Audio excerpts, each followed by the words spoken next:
Well, thank you so much, Jessica and Katie, for taking the time and space to sit down with us here at Maha Rose. I'm really excited to chat with you all and just to learn more about your work, learn more about your medicine, and just how you all even came into collaboration, into connection with working with each other. So yeah, whoever wants to kind of jump in first and share a little bit about themselves, feel free to do so. Okay, I can jump in. Yeah. Um, I'm Jessica, and I, how did I come into this work? Well, I've been singing and performing since I was a little child, like age 4. Wow. So I was always really connected with my voice, with music. That was a huge part of my life for decades. Mm. And about close to 20 years ago, I got into really into yoga, and that became a huge part of my life. And that drew me into new explorations of like meditation and spirituality and kind of forming like what is spirituality. Hmm. I grew up in a Jewish household, and so there was some, there was connection to that, but it always felt more cultural than spiritual. Mm. And so this was, my discovering what that was for me to be, a spiritual person. Um, and through yoga, eventually, it took a while, but the way that I came to this work was really that when I was teaching yoga, this was in New York City. I was living in New York City at the time, teaching yoga, like tons of classes a week, so many, like seeing hundreds of people a week. Wow. And what I started to do just naturally was uh, at the end of class in Shavasana, I started just offering my voice in a way that I hadn't heard anyone else do, certainly not at the end of a yoga class. And it was just like whatever wanted to come through. It was Mm. often, with no instrumentation, just a cappella. Sometimes I would put on a little drone that I liked.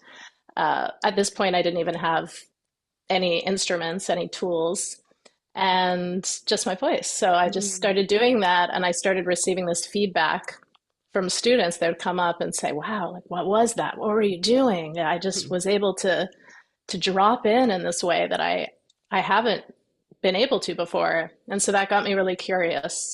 Like, what was I doing? Mhm. And it got me curious about my voice and just how I could, even though I did have a really strong connection with my voice, it had always been more performative.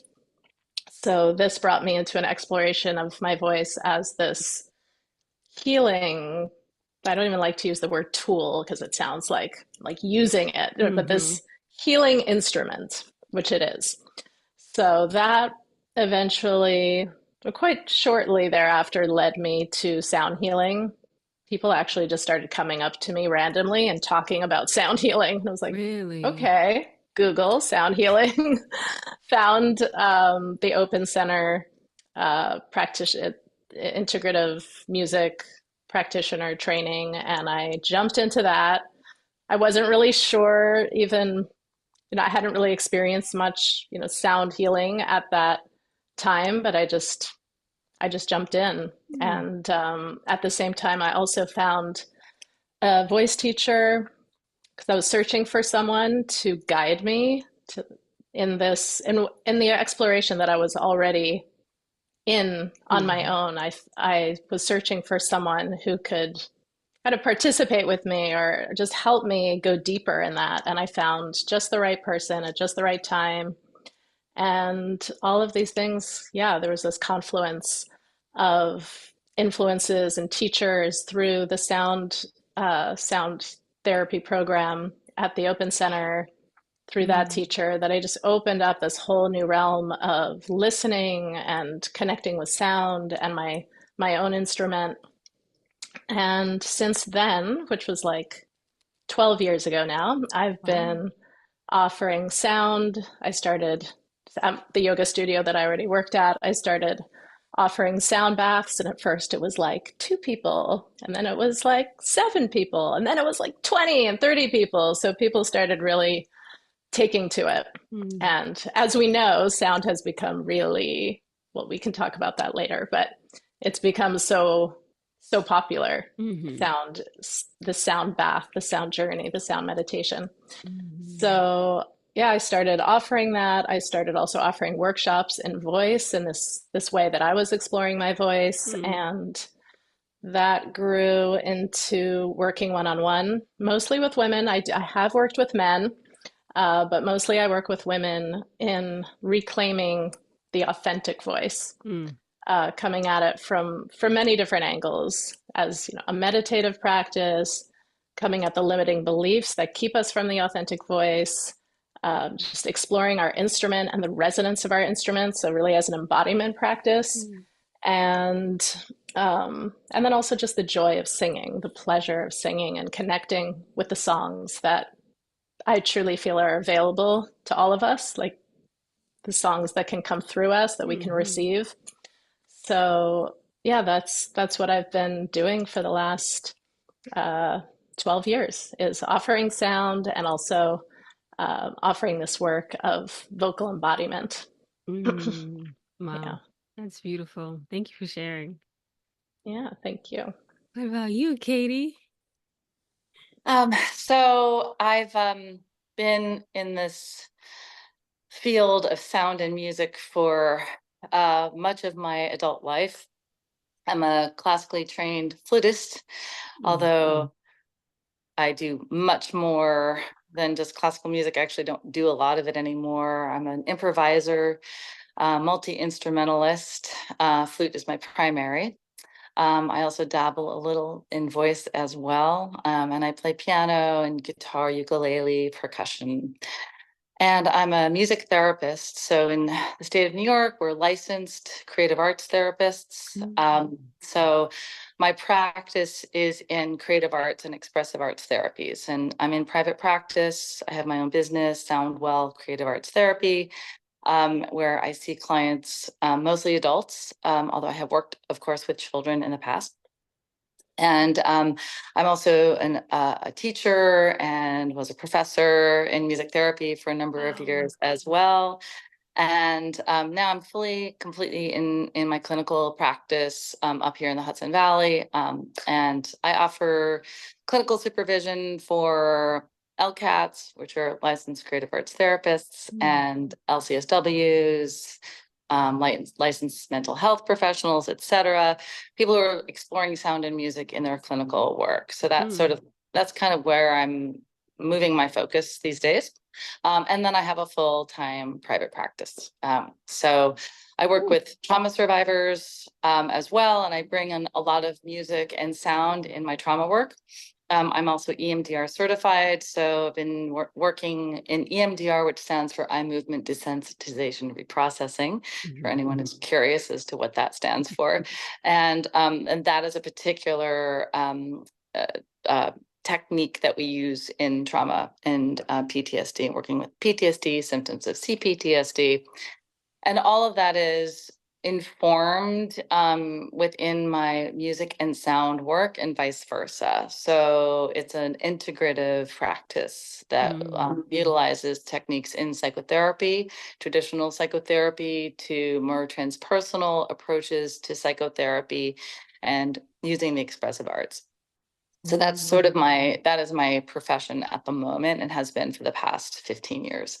Wow. My journey in sound work, sound healing, sound play, whatever we want to call it, kind of probably stems just really from being a musician. I was a sound designer and composer for film, theater, and dance for many years. And so I have been working in the realm of sound and experimental sound Mm. for many, many years, and really started to understand the impact of sound on our psyche, on our Mm. imagination, on our nervous systems. If you go to a movie, you're often quite impacted by the sound and the music, Mhm. almost unconsciously, sometimes consciously as well. And so I've always been interested in our relationship to and with sound and sonic interventions and sonic moments and musical moments. Mm. I'm also very interested in people's relationship to their own personal music, not Mm. only their musical tastes and what they like to listen to, but like actually the music of the self. So that is kind of a line of inquiry that really fascinates me. Like, what is your sound? What is your personal music? The rhythm of the self, the timbre, the tone. So these are, kind of bigger questions, probably unanswerable questions, or that might even change from day to day.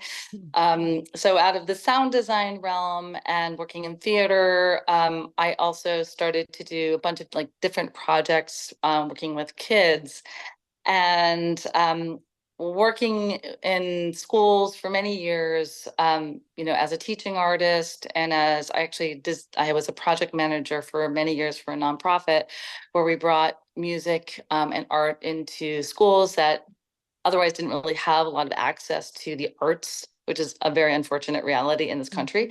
And then seeing the impact of music, especially, and like opening the creativity of these kids who are innately artistic, innately creative, and to really giving them the opportunity to explore their music, their own internal music. And so we did songwriting and we did improvisation. We even wrote our own operas at times. And that kind of led me into becoming a music therapist, Wow. really seeing the emotional impact of the creative act with these kids. Kids are innately creative.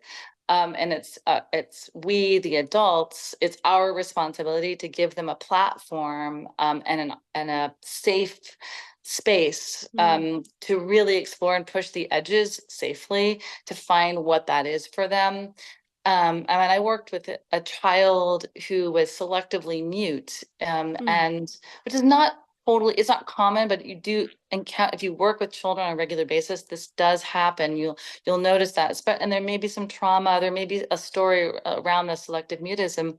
And this little boy, I came in and I was working for about a month with this like group of fourth graders.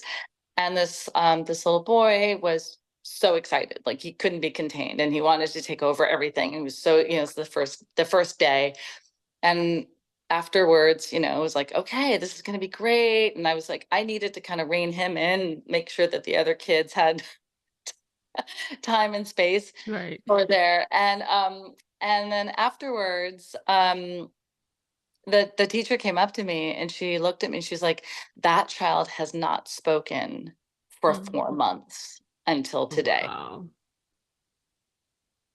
And Wow. it was like, the music, right? He Mm-hmm. found his entry point into where he could really express himself. It was so moving, and then that was it. He was off and running. And so that's what led me into really digging into why music, why sound, what is it about this medium that draws out and brings forth innateness, this innate creativity and need for human expression and connection. And so I think that there's something very impactful about music and sound, and like in a way we don't even have to differentiate the two. Um, and then I'll just like finish just in terms of like the whys. Just like Jessica said, that reclamation of what's already inside of us is such an important thing to like kind of refine and redefine and dig into what is innately there is actually a really important thing. Not like we're creating this thing and showing you the way. It's already there. You're already music. We're already there. And my mentor, one of my many mentors, Pauline Oliveros, her work in deep listening, one of the main tenets is community building. And I think that one of the main like strengths in musicking, the act of musicking and creating sound together is tying us together and interweaving and finding the interrelational aspects of our humanness and our aliveness. So music and sound can be just so be a beautiful interweave, and a non-judgmental one, where we can really enter into an authentic way of connecting with one another. So that's what brought me into the work. Wow. Oh wow, that's so beautiful. And to be quite honest, um, I think you both went so much deeper when it comes to sound and music than even I expected. Because I was like, oh, sound bowls, maybe some instruments, some chimes or something like that. Yeah, I know what sound healing is. But to hear you all really like talk about your work in such a really deep way in all the different layers and the nuances, I just resonate so deeply with it because I'm a huge music lover and I'm also a singer-songwriter and a musical artist. I don't play any instruments yet. I am learning the electric guitar at the moment, but much like you, Jessica, like I've only been able to just use my voice. Like when I was creating and writing, that's all I would do, my voice and a phone that could record my melodies so I wouldn't forget them. And that was it. And I've also recently just started exploring like just what does it feel like to just allow my body to just make music, to just make sounds, not even just like singing or writing per se, but just kind of allowing that like that intonation to come through. So I'm really curious for you both, like what was it on a personal level? Like what was that pivot, that transformational experience where you were like, whoa, like there's something here. Mhm. Well, I would say for myself that that story that I shared about Mm-hmm. singing in Shavasana, or Yeah. really sounding, because it was more, yeah, it wasn't Mm-hmm. necessarily always beautiful, but maybe still I was staying in that vein because that's what I Mm-hmm. knew. Like the voice has to sound good, it has to be Yeah. right, it has to be beautiful, all these things that I had been led to believe Mm. through, especially doing a lot of musical theater growing up Mm-hmm. from like age 4. Um, and then finding that teacher, her name is Bisan Toron, beautiful, beautiful singer. And at that time, she was really more of like a classical voice teacher. But there was this thing that she did that a friend of mine, we had a mutual friend, and he told me about her work. And when I was talking to him about what I was searching for, because he's also in the sound world, he said, "I think you should meet my friend Bisan." Mm. And in the very first session, she shared with me what she called at the time creature work, or Mm. voice creatures. And the way she shared it is that she did it for me so that I could experience it. She Mm. sounded in this way that she then guided me into. And in that Wow. moment of listening to her, I was just like tears coming down, like so moved, so touched. And she said before, she said, I've never done this in a first session with someone, but I just have this sense that this is what you're here for and this is what you're ready for. Mm. And when I experienced that moving, yeah, just beautiful, beautiful sound coming through her, Mm. it was like an expression of longing and grief and beauty and like so much in just a few, Mm. like couple of minutes, and brought me to tears. And that was a moment for me of Mhm. of really, yeah, just recognizing what the voice can be and what it can hold and how it can channel Mhm. emotion and beings and Yeah. beingness and Yeah. just so much. And that then the work that we did together, where I then began to embody my own voice creatures or creature work through my voice, was just so game changing for me. It Mm. just like blew away that box that I was in, Mhm. definitely, where I I didn't love singing auditions. I definitely had a few painful ones where I would be like nervous, Yeah. right? Feeling that judgment, Mhm. which that was what was happening. They're sitting there judging you, and I would feel it, and my voice would constrict. I had a few of those experiences shortly before that pivot. Okay. And then to experience that, just breaking apart that box where, oh, it doesn't have to be beautiful. Mm. It actually, the beauty can come from the ugly. Mm. Uh, and in my sound, that training that I shared was almost a year long. And in our final weekend, we each had an opportunity to share anything that we wanted to share. So I Mm. shared kind of like some spoken word with that Oh. practice, it was kind of like I was like making a vow Mm.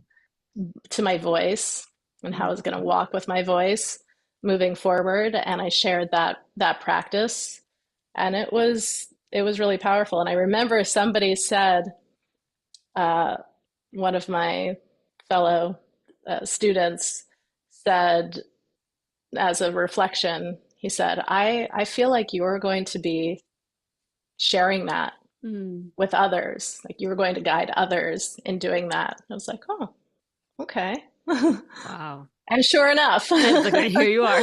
few years later, that's what I was doing. Yeah, so it's, Wow. for me, that's such a big part of my work now, is bringing people into those spaces where it sound can just move through, and it's not about it being right, because so many Hmm. people have this idea of like what the voice should sound like, what it should be, and it's all story. Yeah. And there's so much self-judgment and so much shame that gets locked up in there. And I find that when my experience for myself and with students is that when we can let that go and just let it move through, then Mm. we really blast away a lot of those limiting beliefs and a Mm. lot of that shame, or we just let it, we integrate it. Yeah. You know, we can even, I've been really loving parts work lately, not to Hmm. go totally off tangent, but internal family system parts work, where Hmm. we recognize different parts of ourselves and we're able to hold them and love them. And I feel like that really happens with this voice work, Yeah. where we can experience these parts of ourselves, and by sounding them through us, uh, give them love and accept Hmm. them and hold them. So Yeah. Mm. yeah. Beautiful.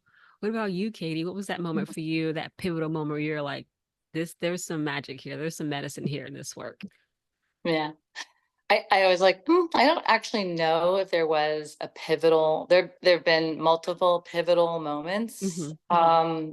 And yeah, I mean, it's a funny thing because as a music therapist, that's like kind of one trajectory. And then somebody who's also working in sound work, although it's not diametrically opposed, it's a little different, Hmm. because music therapists, we go to grad school, we get our master's, we get our license, we have to do many, many, many hours of clinical work and supervised, take tests and all of the things. It's very kind of it's academic, Mm. it's academically propelled.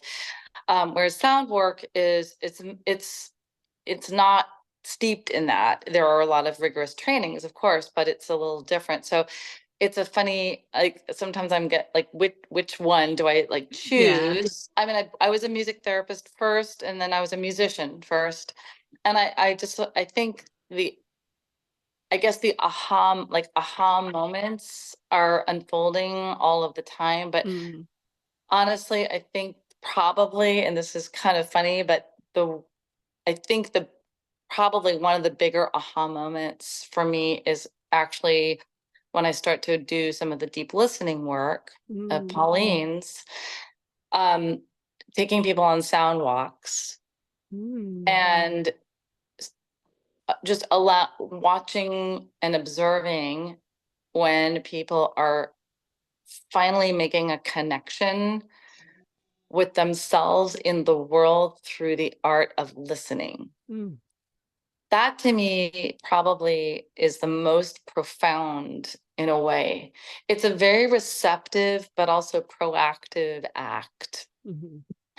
So when I say like receptive, especially in sound work, it's largely a receptive experience. Our clients, whether they're and I'm not speaking so much of like doing voice work. That's Hmm. much more proactive, interactive. Although you certainly can be in a receiving place for voice work, of course, of course.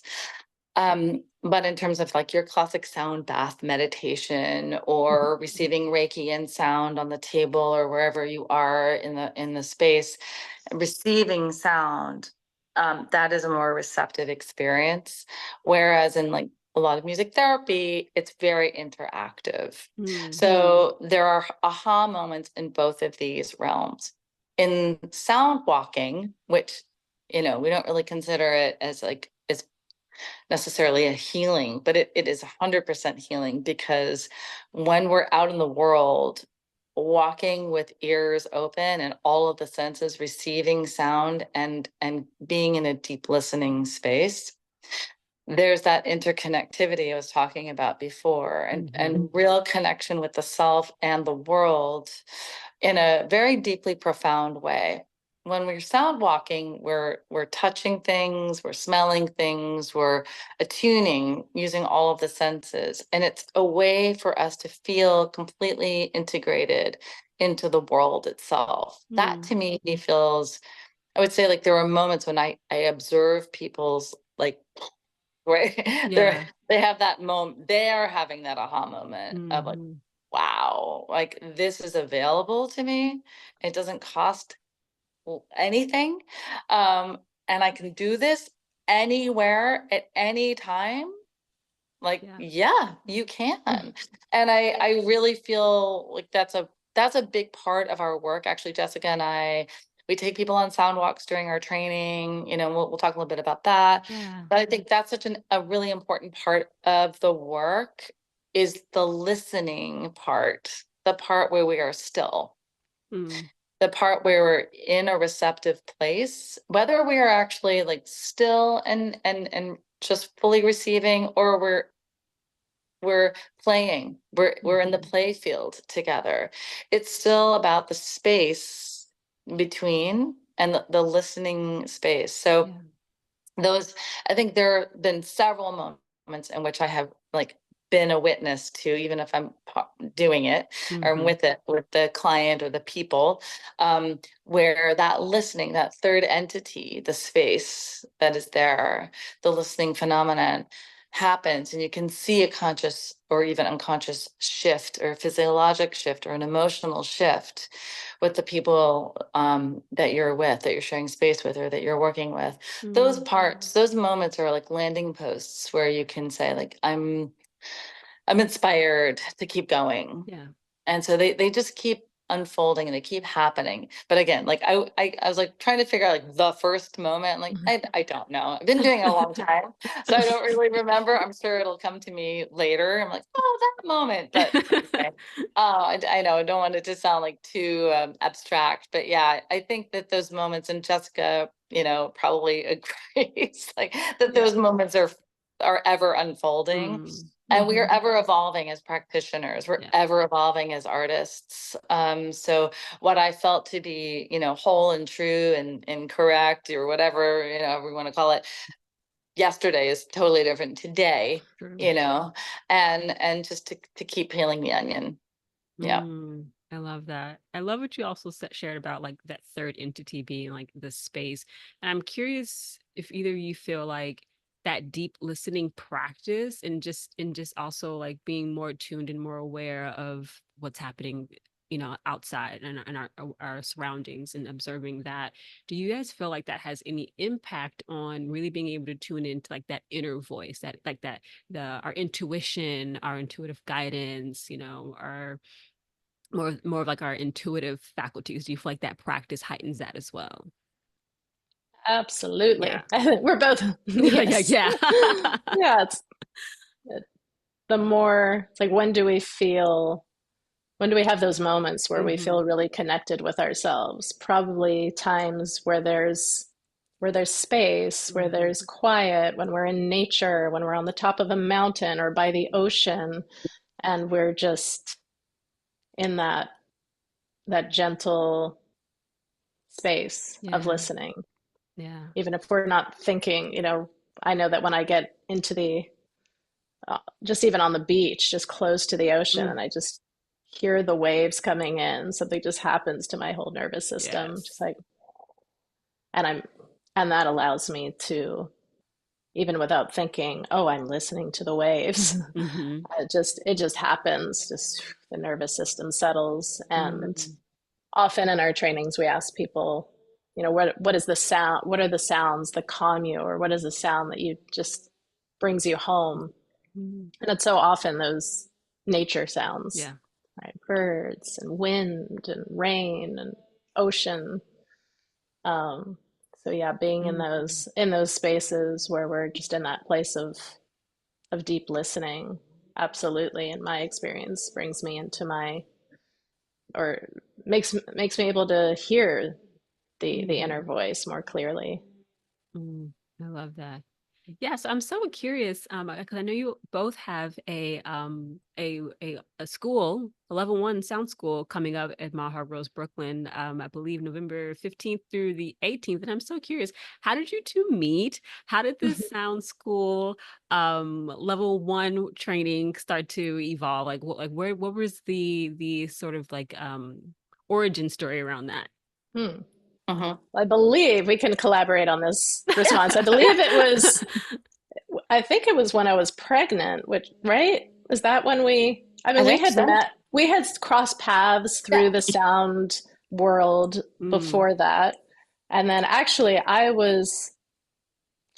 my partner and I were sharing an apartment with Lisa and her partner, Quinn, Oh, and their son, who was like one at the time. Yeah. oh, So we were kind of like, we'd occasionally overlap, but we were sharing their Greenpoint apartment because we were back mm. and forth from upstate to Brooklyn while I was pregnant, and they Wow. were doing the same thing upstate and back in Brooklyn. So once in a while we would overlap, and so we got to know each other.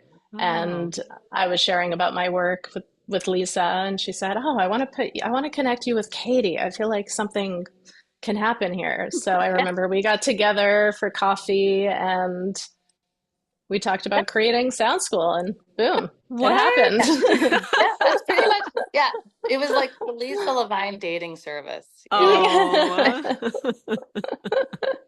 No, but I think Jess and I knew each other through a bunch of different people. Just shout out to Allie, who is a beloved friend and incredible music therapist. That's Wow. how I knew Allie, and just knew Allie through SMI, which is the Sound and Music Institute Open Mhm. Center. So she was sort of like the connector. Allie was a beautiful healer, an incredible therapist, amazing person. She passed away tragically Oh. a number of years ago now.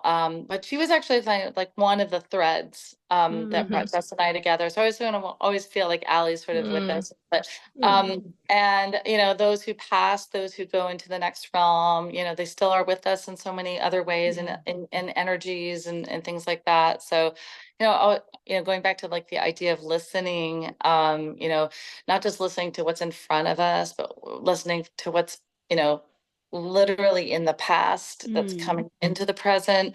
It's all there, listening to the voices who are not necessarily audible anymore, but we Mm. can access those points of I remember her voice, and Aw. I can listen to it. So listening to our our ancestors, listening Mm. to people we've never even met before, really going into these deeper realms. So I think that there's probably some magic, that Lisa decided to conjure between Jess and me, which is great, and we work. I think we work really well together. We complement one another because we do come from like kind of different tracks on some level, but Mhm. there's definitely points of connection. I mean, like we both love musical theater. So, although I was never a musical theater person, but I grew up with a theater director mom, so I grew up with like Mm. mm. musical theater all my life. So it's so funny. So we can, Jess and I also share, like, I think you can correct me if I'm wrong, Jessica,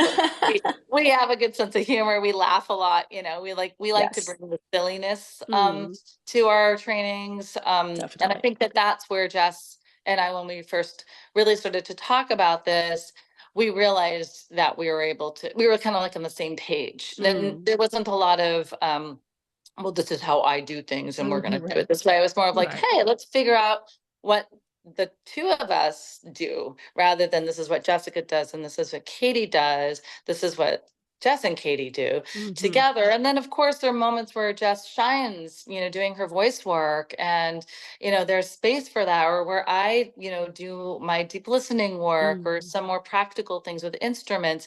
And we bring our strengths that complement one another, I think, quite well in our work. And I think we're able to bear witness to that, especially when like the first time that we ever worked together, because it was sort of like, okay, let's, we don't know. And we're like, oh, that was fun. Let's do that Yeah. again. Yeah. Yeah. Like, and it's a playground. There's really a sense of play, and I really appreciate that about Jessica too. Is that the two of us bear witness to each other's silliness, each other's levels of expertise, each other's not knowing things, and supporting one another and and just having fun, and also inviting that into the space. So that's So Lisa. We blame Lisa for And yeah, just to throw something in here, Sure. I feel like we have a really nice balance, and this was especially amplified in Mexico in our sound retreat in Mexico last year, is that there is that balance of lightness, lightheartedness, humor, fun, silliness, and then we can go deep. Yeah. We went deep. We went really deep in that retreat, and it was incredible. yeah. Yeah, so anyone looking for a deep experience where it's not just about, I mean, it's never just about learning because this is healing work. So it's always going to bring in your own, it's always going to bring up and in, your own stuff, your own work, your own healing work. Um, and yeah, so this was more than just learning about, it was really, there was a lot of depth to where people went and where we were able to go because you're in that container for Right. several, 5 days together. It Yeah. felt, it felt like 2 weeks. We all felt like we Wow. knew each other so well, and Yeah. it was such a beautiful experience. And that That's even incredible. happens if it happens in the container for sound school in Brooklyn as well. Even though it's less of a retreat because people go home afterwards Right. and enter. But the container part, as Jessica mentioned, that's actually really important, that there's an energetic container that's created right away so that we can dive deep, so that we can shed what we need to shed, so that we can integrate and learn and explore and play and connect in the way that feels safe, feels grounded, but also feels expansive at the same time. So like creating that container is really an important part of the work as well. And I think Jessica and I, have been doing this now for a number of years where we're able to do that, within a, within our capacity to do it. There's always unknowns everywhere. But like also being able to ebb and flow and work dynamically with whatever is unfolding. But that container part is really important. In Mexico, the container is the sanctuary. It's where all of the work is done. And then the container in Maha Rose in Brooklyn is also like the space where all of the workshops happen. So there's that physical container part, and then there's the energetic container part, and all that stuff gets even discussed in the training as well. Because these are concepts that are brought to the fore right away so that we can be really transparent and really connected immediately, because all of the students that come through, they all are coming from so many different perspectives, levels of training, levels of expertise, professionals in their own right. They have a lot to bring, and we, the practitioners, the facilitators, the teachers, learn a tremendous amount every single time and are deeply humbled every time. I love that so much. So if I'm someone who's like, I see that there's a school, a level 1 school coming up in November, but then there's also a retreat happening in February. Like, how do I decide? Like, do I go to the Maha Rose Brooklyn one first? And then does the retreat kind of like layer on top of what's discussed or experienced within the level 1 school? Just kind of curious of how that's formatted. Mm. Well, absolutely. One could do both because Okay. they are very different. Um, very different kinds of experiences. Like Katie said, we're in Brooklyn, we're there during the day, and then everybody's going back home. So the container is a little different. And the sound school in Brooklyn is definitely a really awesome introduction to sound, to deep listening, to working with the voice. Mm-hmm.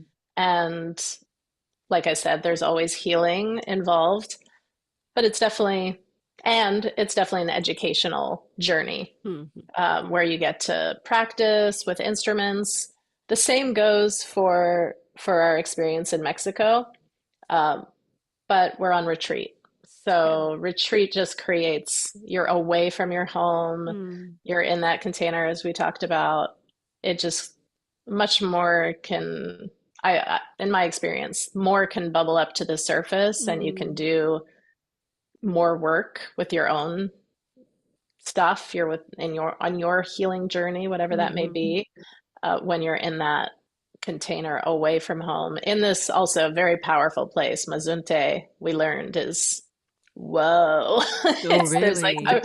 a really strong, incredible energy to work with. Wow. Yeah, we Yeah. had such an incredible sound ceremony one Ooh. night, that I truly will never forget. That was one of my favorites. One Yeah. of my That's favorites. Yeah. incredible. Yeah, yeah, really special place. And that's also to say that Maha Rose as an entity is Mm. also has been around for many years, and so the intentionality of these two markedly different places in some ways have a through line because of Lisa and because of all of Mm. the practitioners and all the people who are involved to make it happen. So that's something Mm. that's like really part of the energy in both of these spaces. There's Brooklyn vibes, there's Mazunte vibes, and they're I very love different that. vibes. But there is that intentionality and space holding there that is really strong. So I want Yeah. to just like really props to that. And going back to our listening, practices as Mm. well. Mazunte is a very sonic place. You're going to hear like a lot of things The happening. rooster chorus. Oh my So many gosh. roosters, So many lots roosters. of different birds, lots of different tree sounds, Wow. bugs, and just incredible The like ocean. The the ocean is super ocean. powerful. Oh, And you can yeah. Whoa. hear the ocean, where at Maha Rose, which is, up the mountain a little bit. It's a really sonically interesting place. So Mm. even if you were to come to Sound School Level 1 in Brooklyn and you wanted to go deeper into the work that we have, in 3.5 days, there's a lot that gets covered. Mm-hmm. Then to really integrate and let some of it really land in a place where there's a little bit more space to do so because we're Mm. we're there, every day, all day, people are not on top of each other and you can take individual space, obviously, but there's the ocean, there are walks, there are hikes, the food is different, the sounds are different, the smells are different. So you're Mm. integrating your listening practices and also just the applied vocal and sound work that's been Mm. brought into level 1 into a very different environment. So yeah, I think they are not going to replicate one another at all. Wow. That's So you incredible. could do two, or you can just do one of the Mm-hmm. two, and they're all unique unto themselves and contained, integrated experiences unto themselves as well. Well, you guys really got me thinking about the Mexico one because I'm like, February is my birthday Oh, month, so we could try yeah. to. Yes, Come please. with us. I know. I went to Mexico in 2023 for my birthday. I went to Tulum and I was just like, I have to come back here. Like, Yeah, oh my gosh. So Mazunte sounds so magical. So Mm. it thank you is. ladies Yeah. so much for this. Like just for just sharing this for me, I felt like I got such a deeper awareness to what sound healing really truly is. And I feel like, a lot of people, mainly myself, really just kind of know that first layer of like, like you said, the sound bowls, because it's really trendy. And we see all the YouTube videos that are like 8 hours long and just people playing these like crystal sound bowls and, but like to just hear all these different nuances and how deep it goes and just all the different like intricacies to sound. And I love all the terminology that came up, sounding and musicking and creature work and like all these things. And I'm just like, wow, it's like a whole other world to the world of sound. So I just really appreciate you all's just just going that deep with us and just really sharing your medicine and what makes this work really unique for each of you. I'm just so grateful. Thank you so Thank much you. for this opportunity to chat with you, to get to know you a little bit more. And just I want to say one last thing, that like all of those things is applicable things like the bowls and gong, and so you'll see that, it's my little chow gong. I don't have my full setup here, but all of that will be there. So there are lots of instruments to explore, just so you know that I was going to say the same thing. We have these beautiful stringed instruments called mandolinas based on the monochord. We've got the Himalayan bowls and the crystal bowls and the crystal pyramids and the tuning forks and pan and so many. Yeah. I just Whoa. lost you guys. Sorry. I was just gonna say, just like here's a wow. little taste. I mean, this is oh my this is gosh. some of the stuff that you might learn. Chimes, sorry, didn't mean to bells. like for a minute. Yeah. So yeah, just a little taste of those instruments. That's all part. But you'll in these trainings and in the retreat, you get to really get your hands on these instruments and play and explore. I love that so much. So if anyone has any questions about the retreat or just even about working with you all individually, like what's the best place for them to be able to reach out and contact you? Well, for this, I would just go straight to Maha Rose. Okay. So maharose.com, and then go to NYC, and then I think there's trainings, or maybe it's just trainings. And then there's a specific tab for Mexico. Right, for Maha Rose South or Maha Rose in Mexico. So, and Sound School Retreat will be there for the Mexico, in the Mexico tab. And then the trainings will be in the NYC.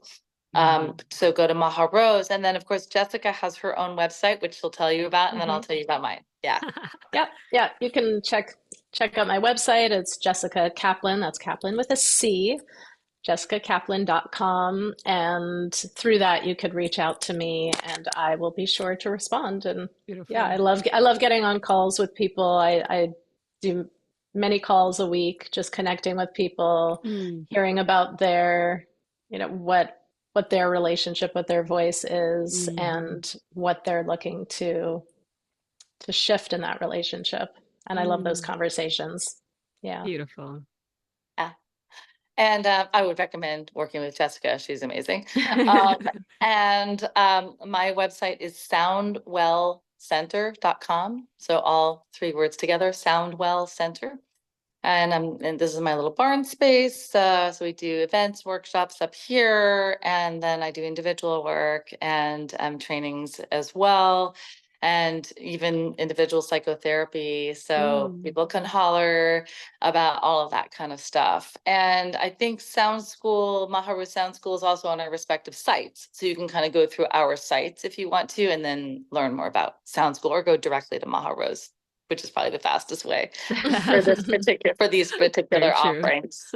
Yeah. And also, just to say one last thing is that, for Sound School, this is level 1. This is an entry. This is an entry level. You need not have any musical experience whatsoever. You come, with what you got. Open heart, interest, curiosity, a sense of wonder and awe and play in the world of sound, and this is the place for you. It is not for musicians specifically, or sound practitioners or clinicians. It's open to anyone. It's open to everyone, and we really do work with everybody's strengths and levels of curiosity and wanting to learn more. There may be like highly trained musicians that come here, and we've had them, professional musicians, we've had doctors, we've had social workers come, licensed mental health professionals, sound designers. I mean, it's from the gamut of people who come to our workshops, and everyone gets what they need from it. They get a toe dip into the world. We give them lots and lots of resources, lots of context, lots of links to other people. We discuss the teachers with whom we have studied over the years so that they can check out the lineage of the work, which is also extremely important. So this is a continuum. And so that level one is all about that. And then what we do is like we encourage people to sort of work with themselves, with their friends, with their family the first few months before really offering a sound bath, because the work is actually kind of profound. And we really want to impart that it's important for people to be respectful and in a place of real listening before they go into like try to like do sound baths and do all of that stuff. But we absolutely give all the skills to do that. And then our level 2 training, which we haven't quite yet set up, goes a little deeper. We bring in a couple of other practitioners and open that up more of like a 5-day deep dive. And that will no doubt be in the States. Maybe in New York City, maybe upstate. We'll see where that ends up being. Nice. But yeah, so yeah, hopefully that's helpful to know. That's amazing. Thank you all so much. This has been such a beautiful conversation. I'm really grateful that we got to have it. Thank So you. great to meet you. Likewise. Thank you so much.